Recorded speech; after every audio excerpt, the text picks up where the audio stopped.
Hey, welcome to Bugs in the Lip Gloss. It's Whiskey and my friend Zequille, and welcome again to another story in the adventure of the women and my friend and all the awesome things that we've done in our lives and what women can accomplish. So, Miss Zequille, if you'd like to introduce yourself more personally, go ahead. I'm Zequille McLean, and to introduce myself to me is really to read my personal manifesto that I've created over the last 2 years, and so I'll do that. Absolutely. This is my year of living authentically, where I'm first in connection with God. I am feminine, balance, peace, laughter, but first I am love. I am the type of woman that glows from the inside with the care I give my body. I prep my food, and eating healthy and timely is my mood. Hey, I'm in love with taking care of me. My vibe is immersive environments that nourish and grow me. I live my life filled with natural vitality through my daily practices, and I'm obsessed with my nighttime routine, unwinding in the peace and gratitude of each day. My body, well, it's exquisite at every shape. I see it for the true gem it is. I mean, my morning mantra is good morning, gorgeous. I am the type of woman that dances through problems, keeping that baddie mentality. I rip the labels that others placed on me because I am clothed with dignity, strength, and trust. I laugh, you see, with no fear of my future. This lioness uses peace as her gauge, always speaking in kindness and wisdom.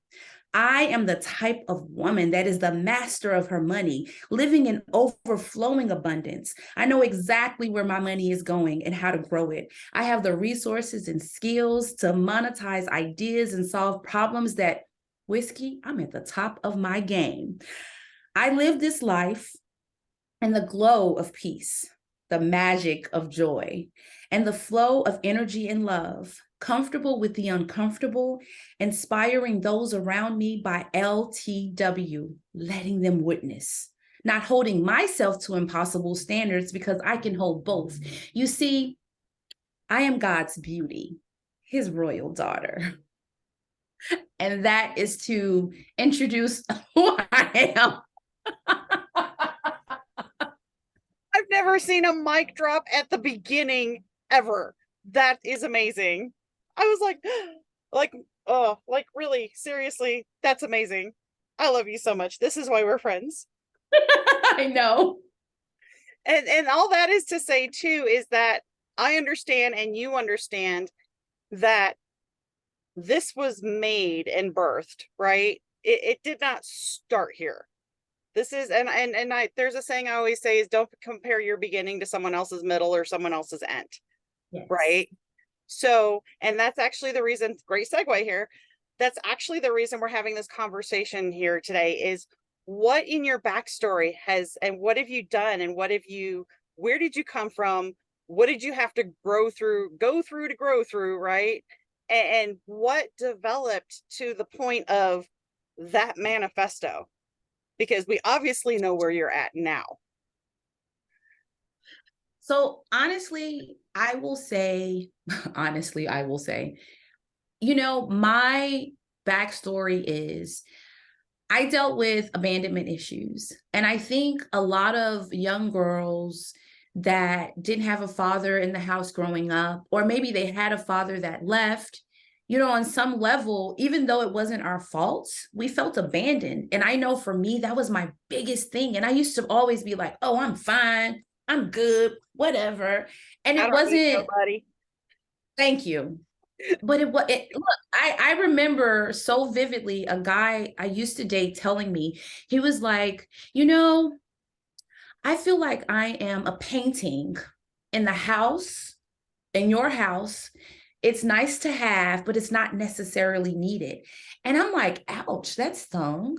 And I'm like, what did he mean by that? And so I had started from that conversation, God, over 15 years ago, on a quest to find out what does it mean? What did he mean by that? Instead of me asking him that, because I know that for me, it was rooted in some place of truth. I was like, well, I show him that I need him. And in reality, I didn't. because I felt that if you got close enough, if you got too close, then you would potentially abandon me, because I felt abandoned by my father. I felt that, he didn't want me. He made me feel like I was not worthy, like I was too like my mom and my family, so I wasn't good enough.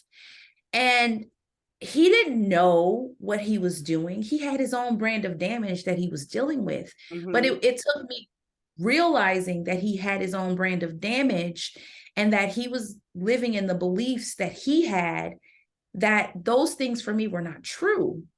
And it was like, oh shoot. Oh my God. And I felt free. And for the first time, I felt light. And I felt, oh my God, there's hope. Even though I was already starting to believe it, but there was hope for me. And I remember after he passed, because I always thought that one day he's going to get his life right. He's going to come, and he's going to come to me, and he's going to get to know his daughters. He's going to get to know my nieces, his granddaughters. And it's going to be, he's going to change. And that time never came. And so I felt ripped, because I'm like, this man that abandoned me, that made me feel like crap, essentially, I had no way to resolve this issue. Mm-hmm. And it was a dream that I had even before I delved back into personal development as heavy as I am now, that he was standing on a podium, and he was speaking to a bunch of people, and he saw me, and he was so excited. And he came over to me, and he's like, I just want to let you know that I'm so proud of you. But more than that, I'm so sorry for what I did to you. And I hope that you can forgive me. And I will say, in that moment, that dream helped me feel a little lighter, but it wasn't finished yet. There was still more work to do. And so it's been through this past year that I've really looked at it from a different vantage point, instead of my vantage point, like, why could you do this to your daughter? And really see that he didn't know what he was doing. He was doing the best with the information and the knowledge that he was given through his life. And so I will say that's in a nutshell my beautiful story. Well, and it is a beautiful story. They're all beautiful, right? Because there's so much. I mean, I understand that there's pain in all these stories of these women that we go through, but there's so much color and truth and depth in just life, right? Because we all have, so many of us, I can't say we all is an inclusive statement. So Right. many of us have just gone into the depths and the pits and the darkness and that, right? Like, so many of us, the fact that we're even here is a miracle. You And know, go ahead. I was like, yes, yes, yes, and yes. And I say to my friends all the time, and I don't know who I got this from, but I thank them every day. But I say this, my eyes opened, so what else can go right? Mhm. What else can go right? And when I use that, and I think it's Vision from Mind Valley that says, ask a lofty question. And I'm like, that question changes my entire perception of the way that I look at my day. Sometimes I could start off and be like, oh my God, okay. Whew. And then as I open my blinds, I'm like, you know what? I opened my eyes. So what else can go right? And then I get the phone call, or I get the thing that I have been searching for or wanting or whatever. And it's like, it has a lot to do with opening yourself to be in the seat of receiving. I won't even say driver's seat or passenger. It's just the seat of receiving. Are we really in the driver's seat? Because do we really have control? I mean, we have enough control to observe and decide and how we react, but things around us are happening regardless, right? This Right. this fallacy of control is, I think, one of the things that really trips us up. Mm-hmm. Um, but yeah, the thing about just we've dug in so much to the darkness and everything else, and that once we finally start seeing that light on the other side, even if it's a glimmer, if we grab onto it, I don't know about you, but now I'm like, what can I get out next? Dog's barking. What can I get out next? Like, ooh, there's another layer. What layer is next? Like, what part, what part, at what stage, trying to think how to word this, at what stage did you start to fall in love with the healing process? Because you obviously do. Do you know what I'm saying? Like, Oh, there's yeah. something early that caught your attention that kept pushing you. So you know what? It's so beautiful, and I have to use beautiful instead of crazy because people say, "Oh, it's so crazy," but I with use I think weird all the time. I use weird and supernatural. right. I like that. Ooh, that's so supernatural. But but I was gonna say it's so supernatural and surreal because oh God, wait, I broke my own pattern and now I forgot. Forgot the question. And we're matching, by the way. I just Oh, saw we that. are. It was what thing at the beginning of your healing journey, what thing like started you to want to push into this? Because it's hard at first, right? When you first start healing, you're like, "Oh, I don't want to do it." And that's why so many people quit therapy at first too. They'll get 2 or 3 weeks in and it'll start pushing that hard stuff and they're like, "Nope, I'm done." And that's when they stop, when they're about to make that breakthrough. So what was that thing that flipped it on for you? So I'm going to say this. I'm a little weirdo because I have been on a path to healing since I've been in the 6th grade. And I say that because I've always been a writer. I've always outletted my stresses and my things by writing. So I've always been on that path. I may not have known what I was doing, but I was always doing it.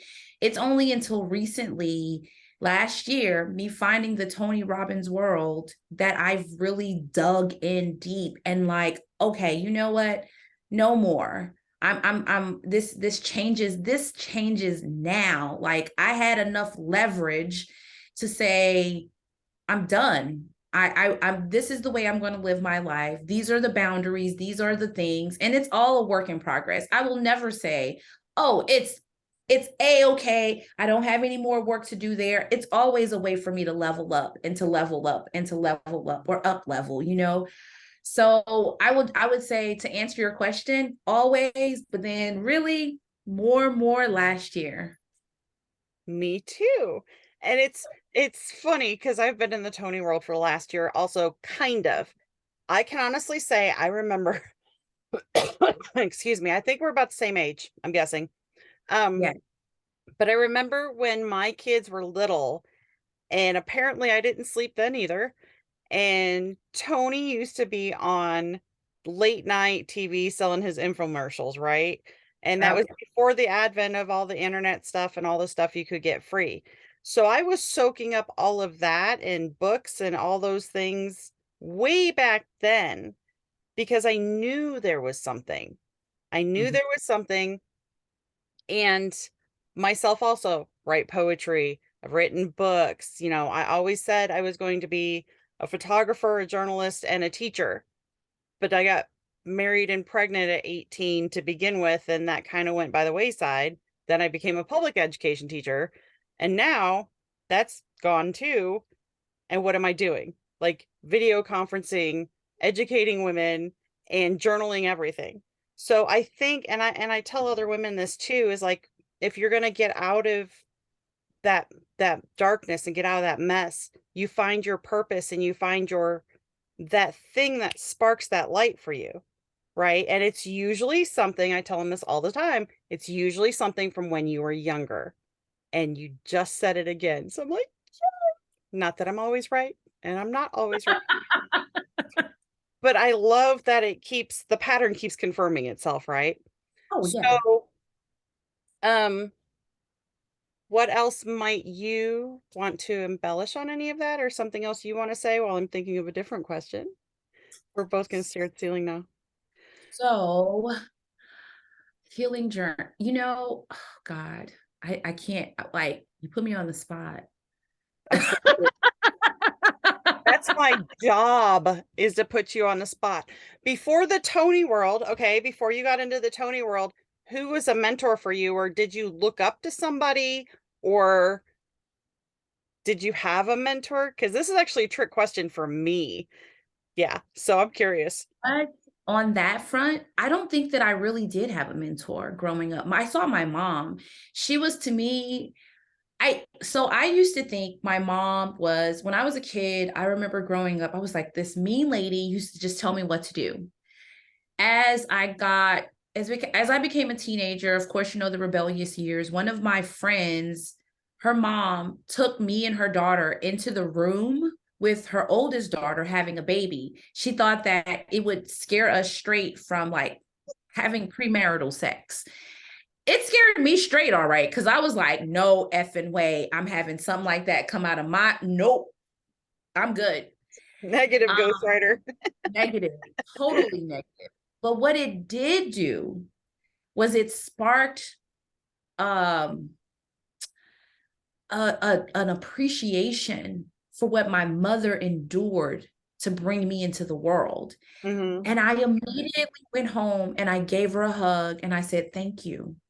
Thank you. You did not have to go through that. You could have chose something different, and yet you chose to allow me to see the light of day. And so I thank you. And can I tell you, Whiskey, that changed me and my mom's relationship. I no longer saw her as that woman that was so mean that would just tell me what to do. I saw her as a woman first, and then I saw her as my mother. Hmm. And I think that it was me seeing her as a woman first that helped me to develop a real relationship with her and understand her and her womanness instead of the mother who maybe didn't know or didn't have the manual and how to do this and how to do that. And I remember I would help her whenever my siblings were acting out. I would be like, Mom, I was like, and I would give her, look, I, as her child, would give her advice on ways that maybe she could approach my brother and sister about something. And then I think the one that she likes to tell so much is the relationship with her and my grandmother. They never hugged, they never said, I love you. And I just noticed that. And I'm like, Mom, why don't you ever say I love you to Granny? Because, you know, you always will, not always, but you'll tell me that you love me sometimes. And you might give me a hug. And she was like, well, I don't know. We just never did it. And as I said that, I was like, well, Mom, I said, you know, you should go and call Granny and say that you love her. And then, you know, you should hug her the next time you see her because, you know, you should tell people this because they need to know that you love them. Yeah, you can show them with your actions, but sometimes it's the words that just kind of, oh, yes, thank you, makes us feel all warm and fuzzy inside. So, Mom, you should do it. And so you know, I egged her on, egged her on, and she did it. And their relationship got closer. They would be, my grandmother, before she would get off the phone with me, she would be like, I love you. And my mom, I would love you. My aunt, ripple effects, I love you. And so we all started to love on each other a lot differently than we had in the ways that they had grown up. And I felt, you know what? They say breaking generational curses. I feel like that was a break of a generational curse right there. I actually have a theory about that. I don't call it breaking generational curses. I call it instilling generational healing. Ooh, girl, let me write that down. I call it instigating generational healing because we Yeah. can't go back and break what's already happened. It's all, and that's already broken. You can't fix Right. something already broken, right? It's a total oxymoron. So, Yeah. but the fact that we make choices and we make changes and that instills healing for ourselves and in the future, it's a compound effect, right? And like with my women's group, I say all the time that I'm guiding an army of healers, and they don't have to do anything but heal themselves, you know, Right. and I'm not healing them, they're healing themselves. But it's that compound effect. The better they get, the better we get, the better everything around us gets, because it folds out from there, you know. And I've already seen the change in my own children, right? So, Yeah. and it's amazing that you had the insight for the outside, what's the word I'm looking for, the insight to and the awareness to see the relationships in your family, right? And you were how old when you did that with your mom and your granny? I'm sure I was a teenager. I don't know exactly how old. I'd have to ask my mom, how old was I when I asked you those questions? Because I know I was a young girl, and but I was always the kid that was curious. I wanted to know how things worked. I wanted to know how they were put together, how they were taken apart. And, I was an explorer. I've Mhm. always been an explorer. And so I was just like, and I've done this in so many, so many parts of my life, but it was just, it's like, oh, let me explore this. Let me see what happens when I do this. And let me experiment on myself and see if what these people say are true. And so it was a lot of me exploring, making It's things. a natural inquisition, I think. Oh, Like yeah. figuring out, and I like to know how things tick, but I really like to know how people tick. And a lot of times I can see what's going on and I'm like, wonder why, and which is what you did too. And is your granny and your mother, are they both on the earth still? So my granny actually just passed this March. Aw, I hate to hear that. Um, She passed on. I do too. I will say I speak to her most days, and I just say, "Hey, Granny," or I'll be like, "No, not I can't. I don't say Granny. I never called her Granny. It was Grams because she was my Grammy." Uh-huh. And I will say, "Hey, girl," because that's how we talked. Right. I was very myself with them. I mean, regardless of whether or not they liked it, I didn't really care so much. I just was myself. And Right. I be so yeah, but There was no reason for a guard. yeah, yeah, Well, see, and this is why the reason I was asking that is because I'm actually on a different level of that, because in my my mother and one of my grandmothers passed within 6 months of each other, and that was 22 years ago. So I was only 26 when my mom passed. So, okay. and at this point right now, I've actually outlived her by 3 years. So I see things now looking back on my childhood or my young adulthood and things like that, that I would have done not necessarily different, because I can't go back either, right? But I Yeah. can see things from a different light and understand relationships that my mother had and relationships that were around my mother that she may not have had the tools to fix, because I'm 3 years older than she'll ever be. And I'm just now figuring out those tools. Do you know what I'm saying? Yes, I do. So there's a bit of a perspective that's kind of, I was gonna say weird. It's not weird, but I keep Supernatural. getting stuck on, right. It is. It's just it's otherworldly, the fact that I have the vantage point of outside of my mother's scope at this young of an age, and to Yeah. understand that there were other things playing a part there, and a level of healing that may not have been there to begin with. You know what I'm saying? So I love the fact that you had the gift of being able to see and understand those things, because I did not have it then, but I have it now. So it's just it gives me more insight for myself too. So Oh yeah. what do you have children yourself? I don't. No, I have two nieces and a nephew, but to meet the three of us, especially when I'm with the girls, you would not know that they weren't my children. The You're way a we super aunt. interact, the way they grew up. I'm a mom tea. You're a mom tea. I've never heard mom tea before. That's amazing. So um did since you are their aunt, but still you're the mom tea, right? Yes. Do you see how, like, maybe you've worked with done things with them, or even your sisters doing things, or brother, differently with them because of things that have been addressed in the family already? Can you see it in the next generation? So I can. Mental health was never talked about, taboo, and I think especially in a Black community, you know, a lot of and I won't say all, but a lot of Black people are like, oh no, we don't do that. We don't talk about that. We don't discuss that. We take it to God and he's going to handle it.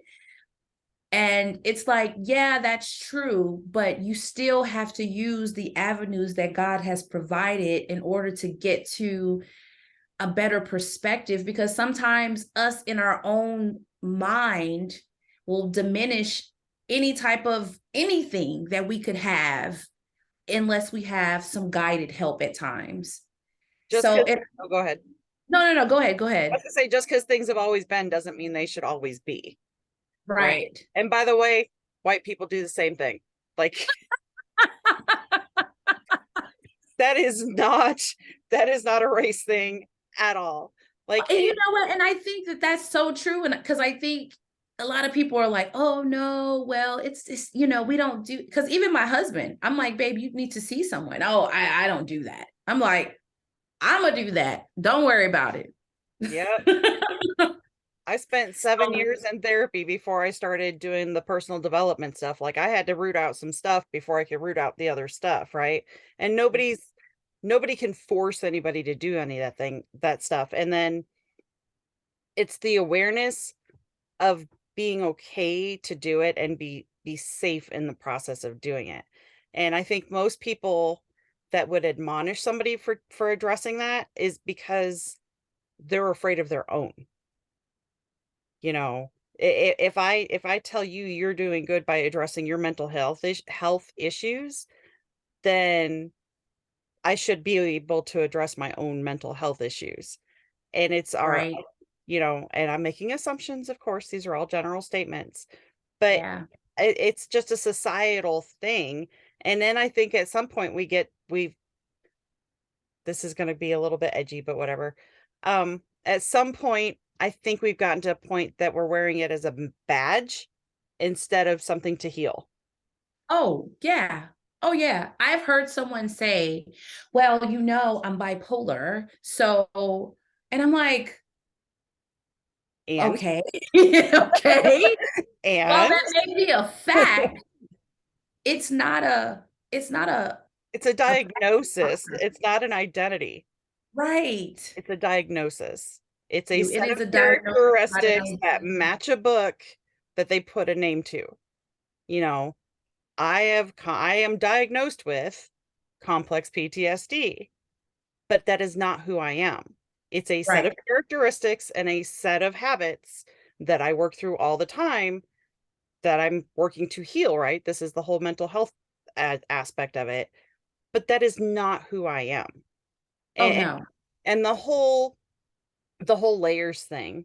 Everybody's Date with Destiny, Tony Robbins last December. I'm like, I'm done with this. Woo, we're gonna leave PTSD on the table. I'm done. I thought myself was gonna walk in there, do all this, and walk away, and I was gonna be, I'm healed, it's done, we're through. Right. No, it went every way but that way. And what had actually happened, because I was so willing to open up to that, it actually confirmed more trauma. So that was kind of a trippy ride. Like I was like, oh, okay, now I have this. But I think I got to the root now, so I'm working better towards the other direction. But I think that's what a lot of people are actually afraid of, is like, what is in there? What is back there in that shadow? What am I going to have to actually face? Am I going to have to, who am I going to have to look at when I figure it out? Right?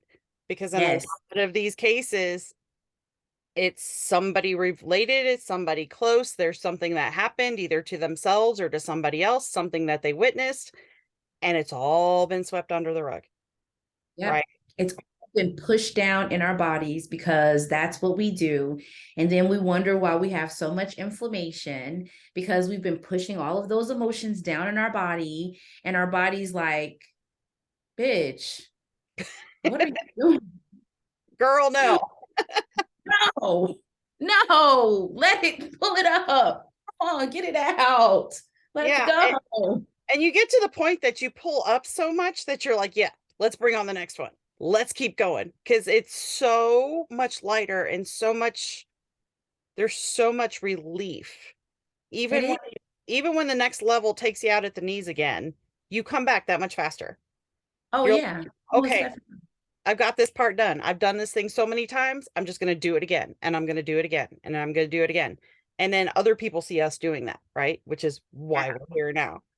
Um, so is there anything you want to add to that? It's a lot. I think that There's something. a lot. Look, I know. I'm trying to remember. It was something that you said. Oh, and the thought left me because then you asked me the question and put me on the spot again. But that's It's okay what we're because I'm on supposed the to spot. do. It's a I'm on the spot. conversation. Um, I will say no unless it comes up again I was because talking about I was such a talking little. about mental health and layers and PTSD and get going into programs and things like that. Oh Okay. yes, yes. So it's so beautiful because I am doing all this work and dealing with all of this stuff and drudging it up and healing it and saying you're good there and sometimes it can be like for me it's like oh my god I know I have more to heal. I know that. I literally know that. And then I'm like, oh my gosh, where is it? It's almost kind of like, where is it coming from? Should I be afraid? And then, of course, that's my mind saying, oh, really? This is what we're doing? You want more pain? Oh, okay, whatever. And then it's like, oh, well, do I want more pain? And it's like, okay, first and foremost, this is me talking my internal dialogue. Right. First and foremost, I want healing. I want the light airiness of knowing that I am dealing with that and I'm not taking any part of my life for granted. So I think it's because of that even as I have those moments of fear of that false evidence, I still push through that because I know at the end of it, it's going to be something so much better than I could have ever imagined. And so it's almost like I think Tony said, you think every day I get up, I want to do that cold plunge. No. He's like, but I tell myself we're doing the cold plunge, regardless of what it is. And so it's the same thing. I tell myself, no, we're healing. We're healing. And so that's the thing that we're doing. And I have a board and I look at it almost, no, I definitely look at it daily. And it's one of the things on there is I'm on a path to healing. And I have a beautiful little, the G of that, it goes on because I know that the healing is going to be a continual process. It's not going to be like how I thought like you when I went to Date with Destiny. Oh, I'm healed. It's done. Moving on. I'm Surprise. good. World, welcome, Zequille. Surprise. Doesn't work like that. And everything that you took in, you literally had to shit can it and start all over again. Like it was like for people that don't know how this works, like you had to list your to values and your away values, right? What are you drawn towards and what are you drawn away from, right? And it turned out that my towards values and my away values were identical. They were the same ones. So how am I going towards something and away something at the same time? No wonder I couldn't figure anything out. Right? And I was like, huh, light bulb, got that part, right? Right. And I actually wrote down when you wrote this earlier is, the whole digging into healing. I wrote down micro lessons because I think once you get to a certain point and you start, I mean, the big ones still come up, Oh, but yeah. you the micro lessons, like you'll see something or somebody will say something and you have the awareness that you're like, well, why did I think that? Or why did I judge that? Or Yeah. why did I think they're judging me? Or, it's that little micro trigger in your brain and you're like, okay, that was interesting. Why did that happen? And then you go into that and you look into that why totally it's not, there's no threat, there's no fear, it's just that inquisition. Like, Why did that just happen? Huh, I'll have to look into that. And then we do these little micro lessons and these little micro healings now that we've gotten to a certain point. And I think those massive healing ones a lot of times happen because those micro lessons have been there and we haven't paid attention to them. Oh yeah. So then those things build and they like the opportunities were there and we didn't take them because we might just simply may not have been aware. It's not a thing to feel bad about. But if once we start, if we don't take those micro lessons, and I tell women and people all the time, like the universe gives you lessons and it's going to hit you over the head harder and harder and harder until you figure it out. You Yep. know, take those micro lessons for healing, excuse me, because if you don't, now that you're, be aware of your micro lessons, first of all, but then take those and learn something from them. Because if you don't, eventually you're going to have something catastrophic that you're going to have to heal from, and Oh it's going to yeah. teach you the same lessons. And you know what, when you said that, it reminds me of the what I watched from Abraham Hicks earlier, of Mhm. where she says that the answer, it's like it's the universe, God, whatever you believe, is going to give you the answer right there in front of you. But if you're resistant to that lesson, then it's going to try this avenue. And if you're resistant to that avenue, then it's going to try this avenue, all to get you back to the first part. So it's dependent your journey. It's like in the wilderness in the Bible, when the Israelites were in the wilderness, they walked around for 40 years when it would have only taken them, what, a day, or I forget how long it would have normally taken them to get to where they needed to. But because their mindset was so stuck, Mhm. then, they were resistant. They were still staying where they needed to go in order to get them where they were supposed to initially go. And it's the same with us, is we're going to get there eventually, God willing. But how fast do you want to get there? Do you want to take all of these roads that lead up, or do you want to just follow the path and be aware of that? And so that's where I'm working in my own life, is to be aware of moments where I'm being guided, and to take the promptings and to listen and to ask a lofty question, or do what I feel, or what I know that is necessary for me to get there a lot faster than I have. So Right. that's the beautiful part of this journey. You made me ask a lofty question. Are you ready for it? Yes. Where is there? You said Ooh, eventually we will get there. Where is there? there is wherever you want to go. If you want to be a trillionaire, then get there. Do what's necessary to get there. Start doing different things to get there. If you want to be healed, or I say on a path to healing, because I feel like Right. healing is an ongoing process, then take that class, take that free mastermind, or find a friend that you can get with that's going to keep you accountable for some of the things that you're calling into your life. I do that all the time. My sister and one of my friends here, whenever they hear my language not being something that edifies my spirit, then they call me out on it. If you want to start a podcast, do the research, talk to Whiskey and say, hey, I want to do this thing. How do I start? Don't use me as the example because I guess so. I'm just starting, right? And Right. mine is raw and unedited, so it's actually easier to do things real, right? Yeah. Well, and you said with there, it's wherever you want to go. And I honestly, I don't know if the word there should be a noun. I feel like Mm, it should be a verb yeah. because so many of us I get way philosophical on this, but it's cool. That's okay. I'm going down the rabbit hole with you. It's fine. I feel like there, like, ooh, I made it. Then you're like, so what? You can't stop. There's no stopping it there. There's always Right. that extra level. There's always that healing. There's always that next destination. So there might be a resting place, but I don't think, and I think that's another one as society, like, ooh, I made it. Like, so what? What's next?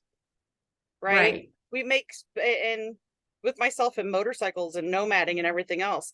I told somebody the other day that every time I go somewhere else from where I was, I feel like I'm on an entirely different timeline Mm. because, yeah, because the journey between there and there is disconnected from both sides. And then once I get over here, it is nothing like what I just left. Mm-hmm. Right. So the entire thing is like a whole entire cycle by itself. So it's, again, I'm going to use the word Oh, that trippy. wow, that was beautiful. That Do you was see what really I'm saying though? Because yes. there is never, it's not It's the never, destination. it's not the final destination. It's there is never the Oh, final destination. It's just exactly. like you said, it's the resting or the springboard to the next, the Yeah. next step or the level up of where To the your next next year is question. going to be. Yeah.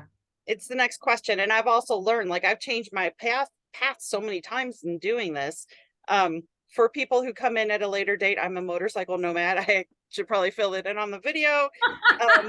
I'm full-time on a Harley Davidson, and I travel and I stay at other people's homes, and I have hosts, or I go camping, or whatever the case may be.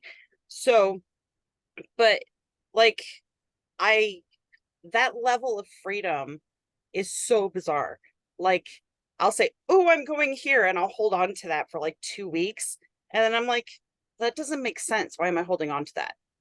So then I have to let go of the destination that I had planned on doing because something else now, 2 weeks ago, didn't exist. Right. But today there's a better destination. So it's this, like, just supernatural again, right?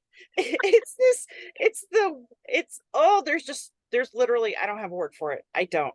It's this process.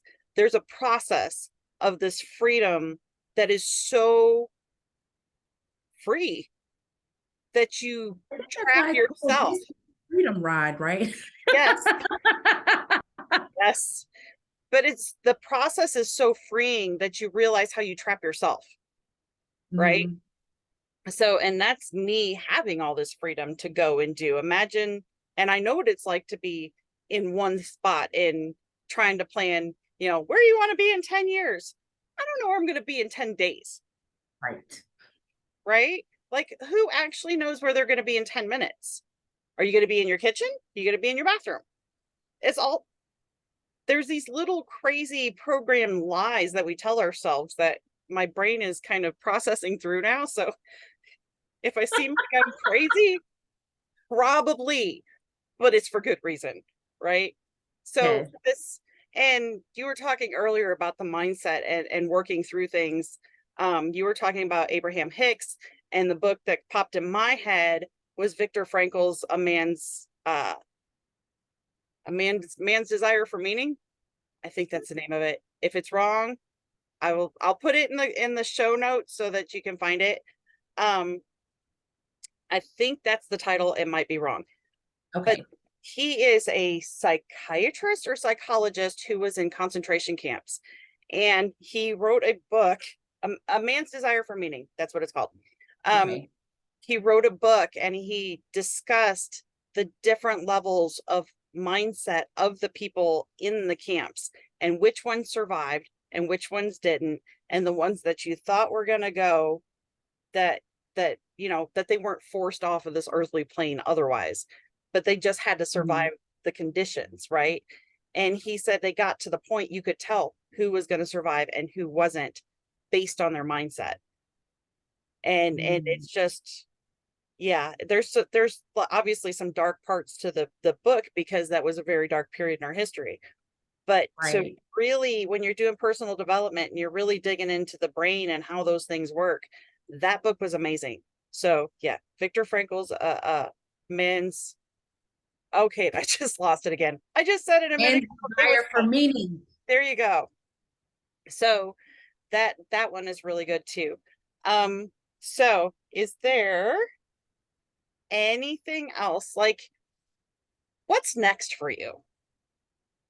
Oh my gosh. Which There's a is lot. funny because I just went with that whole 10 minutes and 10 miles and 10 days thing. And then I'm like, so what's next? So Makes what's no next? sense. Oh my God. So in 5 years, I see my no.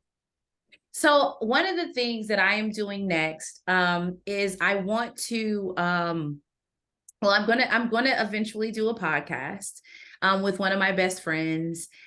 And also I want to host retreats for women so that and so that they can let go of the labels. And it's so beautiful because I say my favorite word now is beautiful, by the way, if you can't tell, because I was like, oh my God, what do I want to call it? And every time I come up with what the retreat is about, I'm like, oh, that would be a good name. So by the way, this retreat has like 20 names right now because I can't decide on a name, but it's really about helping women to understand the power of our mindset and and really to just start to pull into, dip the toe into, it's not even the full foot, it's just dip the toe into self-development and just bring a bunch of beautiful, brilliant minds together to help our women just empower themselves and then just to have those ripple effects in the world. So that's what's next for me. And of course, more healing. Got to do that because can't be, to me, I can't, I got to grow. So that's one of my ways of growing. And then just continue courses. I think I'm taking, oh God, I'm not doing a Tony course maybe until like the end of the year. But I did just finish Wisdom 2.0 with, oh God, Sorensen. I forget his first name. I just remember his last name because I love that last name. And it was awesome. It was literally awesome. So I'll have to share that information with you later. Oh, absolutely. And I was like I was a course junkie, and now that I'm on a Harley, the tech is an issue, right? So even doing this stuff, I've had to figure out how to work stuff into the life versus the life, right? Yeah. So now I'm just saying that the universe is teaching me because everything is coming into me at me without a filter on it. So I'm kind of building my own. I have a perception that a lot of people don't have because of the experiences that I'm having, and which is funny because I actually have a dream to do retreats also. So maybe we'll have to work on something there because we'll have to talk. But the long and the short of mine is I want to do a hybrid, and part of that hybrid is women who ride. So because there's a whole spiritual level to getting out on a motorcycle and getting out in the wind and stuff like that, but not everybody does that. So I want to set up something with a retreat where there can be a split where if you're not a rider, you can go to this workshop, and if you are a rider, the riding is the workshop. Oh, yeah. No, that's, you know what? I do, because Whiskey, I have a pair of skates and I will get on my skates and I will skate in the wind through my Wind is hair. the same.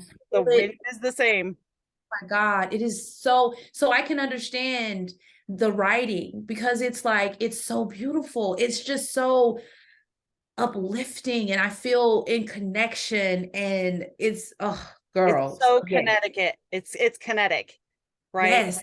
But it's kinetic and it's faster than you can walk and not as much impact if you ran. So it's a Right. whole different flow of energy around you than what you're used to. Oh, So, yes. oh, we're so gonna have to talk about this. I have someone that wants to say hi to you. Aw, He's been hanging out right here by my puppy dogs. Oh, I love puppies. What's his name? bed, Kingston. Oh, I knew Kingston. Oh yeah, I forgot. Oh, I Oh, know that's Kingston. okay. I've had Yes. pictures of Kingston. A lot's happened since then. I know. Oh, Kingston is so beautiful. Like I've seen him in stills, but not in movement. So this is even better. Yes. Kingston. He's like, nope, I'm gonna ignore the Like I'm just gonna technology. pick my mama. I'm just gonna kiss on my mama. That's what I love to do. And Well, that's what I'm do. that is the best way to end on a high note is a puppy dog, right? Hi, Kingston. Yes. He said nope. So thank Nope, y'all I'm just gonna lick so her head much. now. Oh, Thank you. sorry. Thank Yes, you. ma'am. Thank you Bye. for I can't even talk because of the dog. Okay. Thank you so much, Zequille, for spending time with me and having this amazing conversation. Like it just took off and we had no idea where it was going, y'all. And Thank you, Kingston, for coming to visit. Thank you, everybody else, for hanging out and come to see with us. And we will catch you on the next one, and keep on rocking.